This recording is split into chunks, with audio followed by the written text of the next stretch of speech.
Criminal versus civil law in U.S. federal and state courts. Introduction. Criminal and civil law are extensive and discrete lawful entities with distinctive edicts and sentences. For example, civil law deals with conflicts among corporations, individuals, or both, and reimbursement is paid to the victim. Criminal law is the form of legislation that deals with lawbreaking and the lawful castigation for criminal actions. State governments pass the majority of laws that affect individuals, and consequently, state courts handle most quarrels that control people's everyday lives. However, federal courts play a crucial role and defend many of the most fundamental rights. This article will analyze and contrast the distinctions between criminal and civil law in the United States and the structure of state and federal court organizations. Criminal and civil law. Civil and criminal law vary in how cases are propelled, how cases are governed, what kinds of penalty or punishment can be imposed, what values of evidence need to be gratified, and what permissible privileges are assumed by the perpetrator. For instance, only the state or federal administration might initiate a case in criminal cases. A bench nearly constantly resolves cases, and reprimand for serious charges often entails incarceration but can also contain a fine remunerated to the management. The trial needs to inaugurate the respondent's fault outside a sensible uncertainty to protect a conviction.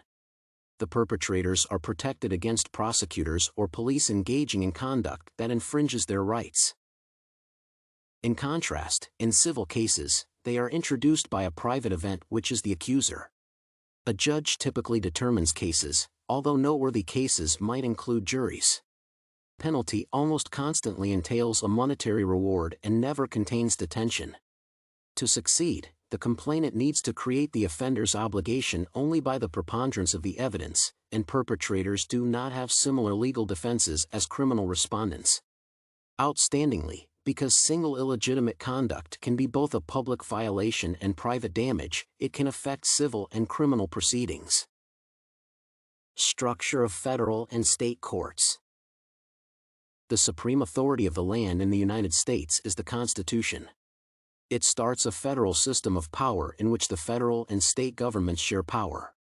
Due to federalism, each federal and state administration has its court system. The states established local and state courts. Inside states, there are likewise native courts founded by counties, capitals, and further metropolises, which are comprised in the general debate of state courts. The Constitution establishes centralized courts to decide on its issues and laws approved by the Assembly. The jurisdictional authority of the U.S. is conferred in the central court structure under Article 3 of the Constitution. Article 3, Section 1 precisely launches the U.S. highest court and endows the legislature the capability to found subordinate national tribunals. The state benches are founded by the legislation and constitution of every state. The uppermost court is habitually a court of last option, often recognized as a Supreme Court. Certain states also have a court of appeals that overhears petitions from subordinate courts. The state trial benches are situated underneath these appeals courts. Conclusion. In conclusion, civil ruling pertains to differences amongst organizations, persons, or both, in which reparation is paid to the object. The criminal ruling is the form of law that deals with lawbreaking and the lawful penalty for crimes. The supreme law of the land in the United States is the Constitution.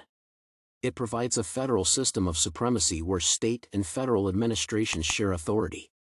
Because of federalism, the state and federal governments each have their own court system.